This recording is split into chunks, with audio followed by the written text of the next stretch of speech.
নমস্কাৰ বন্ধু বান্ধৱীসকল আপোনালোকক পুনৰবাৰ স্বাগতম জনাইছো পিপি ছাৰৰ ক্লাছৰ অন্য এটি ভিডিঅ'লৈ। আজিৰ এই ভিডিঅ'টো আগন্তুক আহিবলগীয়া যিকোনো পৰীক্ষাৰ বাবে অতি গুৰুত্বপূৰ্ণ হ'ব। আজিৰ এই ভিডিঅ'টোত আমি কেইটামান অতি গুৰুত্বপূৰ্ণ জিকেৰ প্ৰশ্ন লৈ আহিছোঁ। আশা কৰিছোঁ ভিডিঅ'টোৰ জৰিয়তে আপুনি নিশ্চয় উপকৃত হ'ব পাৰিব। যদি আপুনি এই ভিডিঅ'ৰ পিডিএফটো একেবাৰে বিনামূলীয়া লাভ কৰিব বিচাৰে তেতিয়াহ'লে ভিডিঅ'টো শেষলৈ চাই থাকক, তেতিয়াহ'লে গম পাই যাব যে কেনেকৈ এই পিডিএফটো আপুনি লাভ কৰিব পাৰিব।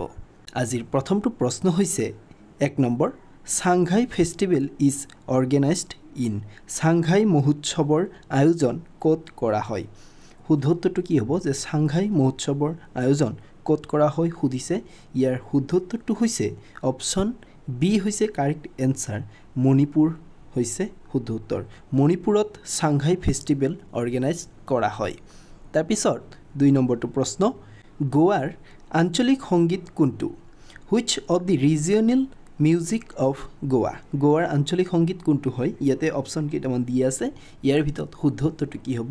গোৱাৰ আঞ্চলিক সংগীতটো হৈছে অপশ্যন এ, মাণ্ডো হৈছে শুদ্ধ উত্তৰ, মনত ৰাখিব। তাৰপিছৰটো প্ৰশ্ন 3 নম্বৰ, তলৰ কোনজন গজল গায়নৰ লগত জড়িত নহয়? হু of the following is not related to ghazal singing. Ghazal এটা গানৰে এটা ভাগ হয় নহয়, আপোনালোকে নিশ্চয় শুনিছে। তেতিয়াহ'লে সুধিছে যে কোনজন ব্যক্তি গজল গায়নৰ লগত জড়িত নহয় বুলি সুধিছে। ইয়াৰ শুদ্ধ উত্তৰটো কি হ'ব? ইয়াৰ শুদ্ধ উত্তৰটো হৈছে হৰি ভাই বাৰাধকাৰ হৈছে শুদ্ধ উত্তৰ, মনত ৰাখিব। তাৰপিছৰটো প্ৰশ্ন, কালাৰিপ্পায়াট কোন ৰাজ্যৰ যুদ্ধ কলা? Kalaripayattu is the martial art of. 4 নম্বৰটো প্ৰশ্ন, কালাৰিপ্পায়াট কোন ৰাজ্যৰ যুদ্ধ কলা? Kalaripayattu is the martial art of which state সুধিছে। Martial art of which state সুধিছে। কালাৰিপ্পায়াট কোন ৰাজ্যৰ যুদ্ধ কলা সুধিছে। এইটো শুদ্ধ উত্তৰটো হৈছে অপশ্যন চি হৈছে কাৰেক্ট এনচাৰ, কেৰেলা। তাৰপিছৰটো প্ৰশ্ন 5 নম্বৰ, কাইকুটিকালিৰ কোন ৰাজ্যৰ এটি বিখ্যাত লোকনৃত্য? Kaikottikali is a famous folk dance of which state. কোন ৰাজ্যৰ এটি বিখ্যাত লোকনৃত্যৰ নাম হৈছে কাইকুটিকালি? এইবোৰ প্ৰশ্ন পৰীক্ষাত আহিব পাৰে হয় নহয়? তেতিয়াহ'লে এই প্ৰশ্নটিৰ শুদ্ধ উত্তৰটো কি হ'ব? কোন ৰাজ্যৰ বিখ্যাত লোকনৃত্যখনৰ নাম হৈছে কাইকুটিকালি? ইয়াৰ শুদ্ধ উত্তৰটো হৈছে অপশ্যন চি হৈছে কেৰেলা, মনত ৰাখিব।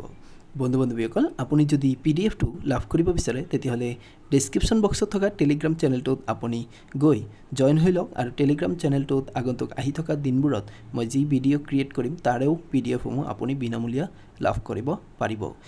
আপোনালোকৰ ফালৰ পৰা মই মাত্ৰ এটি সঁহাৰি বিচাৰিছোঁ, আপোনালোকে ভিডিঅ'টো শেষলৈ চাওক আৰু ভিডিঅ'টো এটা লাইক নিশ্চয় কৰিব। আৰু আপোনালোকে যদি আমাৰ চেনেলটো ছাবস্ক্ৰাইব কৰি লোৱা নাই তেতিয়াহ'লে চেনেলটো ছাবস্ক্ৰাইব কৰি ল'ব। তাৰপিছৰটো প্ৰশ্ন 6 নম্বৰ, ভাৰতৰ কোনখন ৰাজ্য তিনিওফালে বাংলাদেশে আগুৰি আছে? ভাৰতৰ কোনখন ৰাজ্য তিনিওফালে বাংলাদেশে আগুৰি আছে? Which state of India is surrounded by Bangladesh by 3 side. মনত ৰাখিব। এইটো শুদ্ধ উত্তৰটো কি হ'ব? যে আমি জানো যে বাংলাদেশৰ লগত ভাৰতৰ কিমানখন ৰাজ্য লগ হৈ আছে হয় নহয়?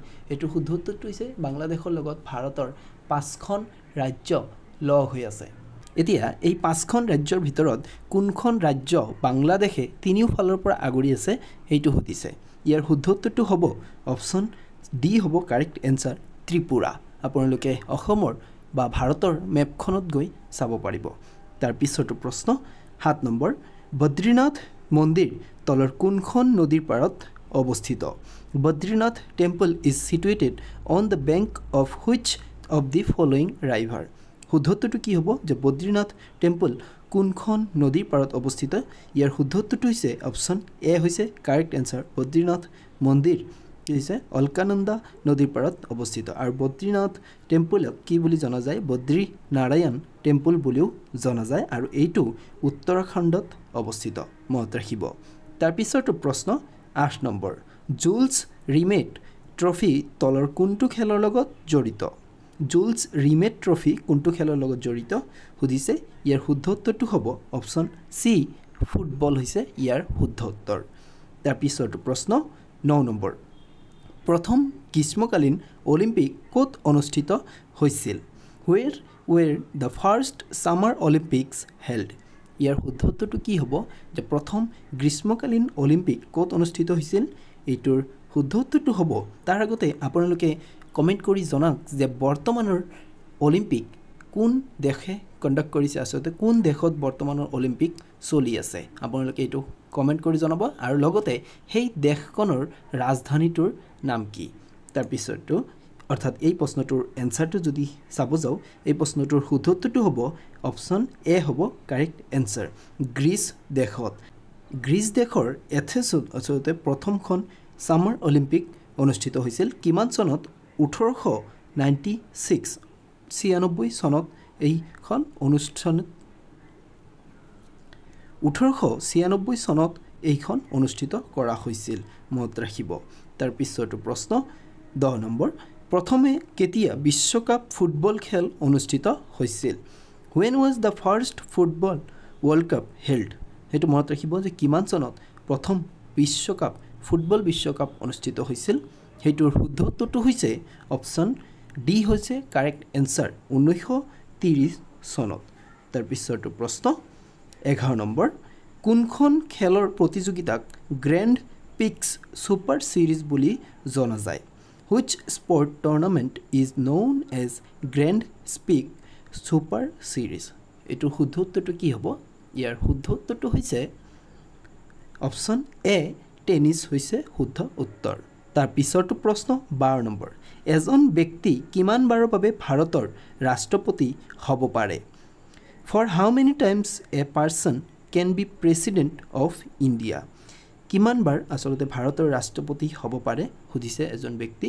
এইটোৰ শুদ্ধ উত্তৰটো হ'ব অপশ্যন ডি হৈছে কাৰেক্ট এনচাৰ, ন' লিমিট, অৰ্থাৎ কোনো বাধ্যবাধকতা নাই, যিমান ইচ্ছা সিমান হ'ব পাৰিব, অৰ্থাৎ নিযুক্তি পাব লাগিব তেওঁ।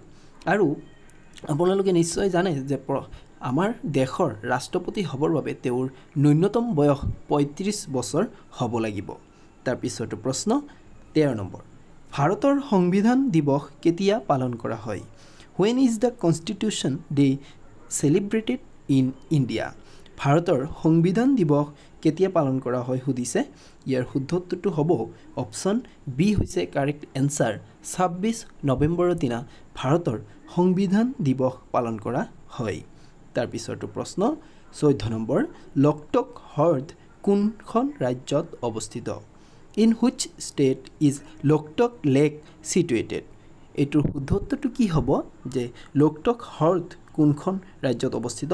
এইটোৰ শুদ্ধ উত্তৰটো হৈছে অপশ্যন বি, মণিপুৰ। তাৰপিছতো প্ৰশ্ন, প্ৰথম অসমীয়া শিশু চলচ্চিত্ৰখনৰ নাম কি? What is the name of the first Assamese children's film? এইটোৰ শুদ্ধ উত্তৰটো কি? প্ৰথম অসমীয়া শিশু চলচ্চিত্ৰখনৰ নাম হৈছে অপশ্যন এ হৈছে কাৰেক্ট এনচাৰ, অবুজ বেদনা। তাৰপিছতো প্ৰশ্ন, নিজৰাৰ কবি বুলি কোনজন কবিক জনা যায়? Which poet is known as the poet of the stream? এইটোৰ শুদ্ধ উত্তৰটো কি হ'ব? নিজৰাৰ কবি বুলি কোনজন কবিক জনা যায়? ইয়াৰ শুদ্ধ উত্তৰটো হৈছে অপশ্যন কি হ'ব? চি হৈছে কাৰেক্ট এনচাৰ, শৈলধৰ ৰাজখোৱা। তাৰপিছতো প্ৰশ্ন 17 নম্বৰ, বন্দে ভাৰত এক্সপ্ৰেছৰ আগৰ নামটো কি আছিল? What was the former name of Vande Bharat express? Vande Bharat এক্সপ্ৰেছৰ আগৰ পুৰণি নামটো কি আছিল? এইটোৰ শুদ্ধ উত্তৰটো হৈছে অপশ্যন বি হৈছে কাৰেক্ট এনচাৰ, ট্ৰেইন 18 বুলিও জনা যায়। আৰু ক'ত মডিফাই কৰা হৈছে? চেন্নাইত মডিফাই কৰা হৈছে, এই কথাটো মনত ৰাখিব। তাৰপিছৰটো প্ৰশ্ন, এছিয়াৰ আটাইতকৈ দীঘল নদী কোনখন? Which is the longest river in Asia? এছিয়াৰ আটাইতকৈ দীঘল নদী কোনখন? ইয়াৰ শুদ্ধ উত্তৰটো হৈছে অপশ্যন চি, ইয়ংগিটেছ হৈছে এছিয়াৰ আটাইতকৈ দীঘল নদী, মনত ৰাখিব। এই নদীখন চীন দেশত অৱস্থিত আৰু ইয়াৰ মুঠ দৈৰ্ঘ্য প্ৰায় 6300 কিলোমিটাৰ। তাৰপিছৰটো প্ৰশ্ন 19 নম্বৰ, তলৰ কোনখন নাট জ্যোতিপ্ৰসাদ আগৰৱালাৰ দ্বাৰা ৰচনা নহয়? Which of the following plays is not written by Jyotiprasad Agarwala? এইটোৰ শুদ্ধ উত্তৰ কি হ'ব যে জ্যোতিপ্ৰসাদ আগৰৱালাৰ দ্বাৰা ৰচিত নোহোৱা তলৰ কোনখন নাটক আচলতে এইটোৰ শুদ্ধ উত্তৰটো হৈছে অপশ্যন ডি হৈছে কাৰেক্ট এনসাৰ জয়মতী কুঁৱৰী জয়মতী কুঁৱৰী ৰচনা কোনে কৰিছিল লক্ষ্মীনাথ বেজবৰুৱাই কৰিছিল মানে জয়মতী কুঁৱৰীৰ কাহিনীটো লক্ষ্মীনাথ বেজবৰুৱাই লিখিছিল তাৰ পিছৰটো প্ৰশ্ন 20 নম্বৰ কোনজন আহোম ৰজাৰ দিনত মুহামৰীয়া বিদ্ৰোহ হৈছিল During the region of which Ahom king did the Muamuriya rebellion took place কোনজন আহোম ৰজাৰ দিনত মুয়ামুৰিয়া বিদ্ৰোহ হৈছিল আপোনালোকে নিশ্চয় এই প্ৰশ্নটোৰ এনসাৰ জানে যিসকলে অসম হিষ্ট্ৰী পঢ়িছে আপোনালোকে নিশ্চয় এই প্ৰশ্নটোৰ এনসাৰ পাৰিব যে এই প্ৰশ্নটোৰ শুদ্ধ উত্তৰটো হৈছে অপশ্যন এ হৈছে কাৰেক্ট এনসাৰ লক্ষ্মী সিংহ আছিল সেই সময়ত আহোমৰ ৰজা আৰু আপোনালোকে মোক কমেন্ট কৰি জনাওক যে কিমান চনত প্ৰথমতে মুয়ামুৰিয়া বিদ্ৰোহ সংঘটিত হৈছিল তেতিয়া ময়ো গম পাম যে আপোনালোকৰ পঢ়া শুনা কেনেদৰে চলি আছে বন্ধু-বান্ধৱীসকল ভিডিওটো শেষলৈ চোৱাৰ বাবে ধন্যবাদ জ্ঞাপন কৰিলোঁ আগন্তুক আহি থকা দিনবোৰে আপোনাক আমাৰ এই চেনেলে নিশ্চয় সহায় কৰিব আপোনালোকে যদি আমাৰ এই চেনেলটো এতিয়ালৈকে সাবস্ক্ৰাইব কৰি লোৱা নাই তেতিয়াহলে আমাৰ এই চেনেলটো আপুনি সাবস্ক্ৰাইব কৰি থৈ দিব পাৰে পুনৰ লগ পাম আপোনালোকৰ লগত নতুন এটি ভিডিওৰ জৰিয়তে ধন্যবাদ